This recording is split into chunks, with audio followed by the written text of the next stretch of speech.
Human trafficking is something we hear a lot about when it comes to the border, but it's something that we don't really know about as much as we should.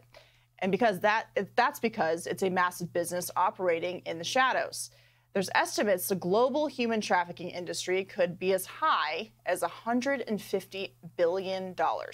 And oftentimes people are trafficked in plain sight. More than 1 in 4 trafficking victims are kids. And it's happening all over America in towns big and small and cities far and wide. And most people have no idea it's happening. A new movie that came out yesterday aims to shed a light on that, and it's selling out in theaters across the country. It's called Sound of Freedom, and it has a very powerful message.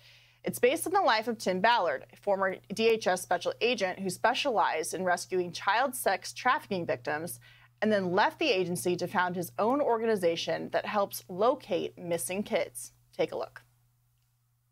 It is the fastest growing international crime network that the world has ever seen. For Homeland Security, you know we can't go off rescuing Honduran kids in Colombia. This job tears you to pieces. And this is my one chance to put those pieces back together. And yet somehow you have failed to bring me one real-world lead. It's over, Tim. Close up and come back home. So you quit your job and you go and rescue those kids.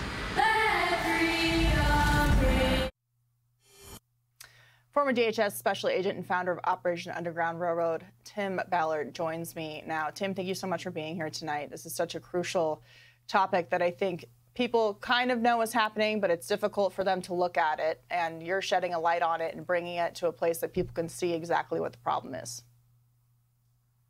Yeah, we're thrilled that we have an opportunity to shine a light on what is the fastest growing criminal enterprise in the world. Like you said, $150 billion is made every year off the backs of slaves, including millions of children who are enslaved. And in the United States, we are the #1 demand for child exploitation material. We're letting children in by the tens of thousands into our country without vetting where they're going. So it's about time people wake up, and we hope this movie can do that.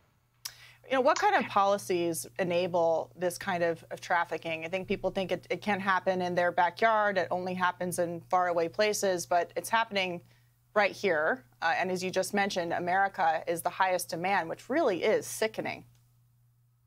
It is sickening. We've ranked in the top 3 for destination countries.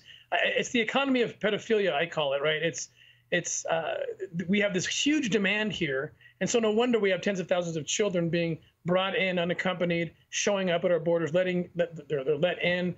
It's no wonder that there's a movement right now to destigmatize the word pedophile and call them minor attracted persons. There's a reason why our children are being sexualized, practically being given pornographic images by schools in the name of sex education.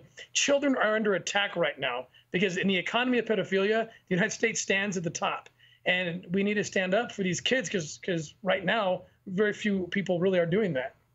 So you did a lot of work as a special agent at the Department of Homeland Security and decided to leave and do more in your capacity now. How did you get the idea for a movie to give people more information about this problem?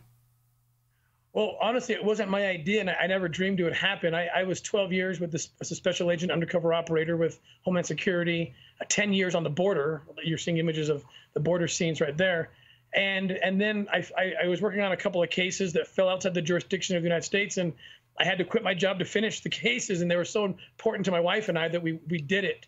It ended in one of the first operations was this enormous hit in Colombia. It made national news.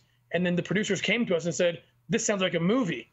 I didn't think they were actually going to do it, but 10 years later, here we are. Yeah. When you think of hundreds of thousands of kids coming across the border, unaccompanied minors, as they say, it's just horrible to think what's happening to them. But when you watch this, you think, I'm not a parent, but there are a lot of parents out there. They think, how can I protect my kids or help kids who would maybe be in this position? Or how do I spot that this is happening in my community or when I'm in an airport? So what can people do? Obviously see the movie, but then what can they do to prevent this from happening to kids in America? So parents, teachers, anyone who's looking out for kids, we need to find the access points. It used to be parks and playgrounds, not anymore. It's it's social media, it's online platforms. I executive produced a documentary that's out right now. I wanted to make sure it got out.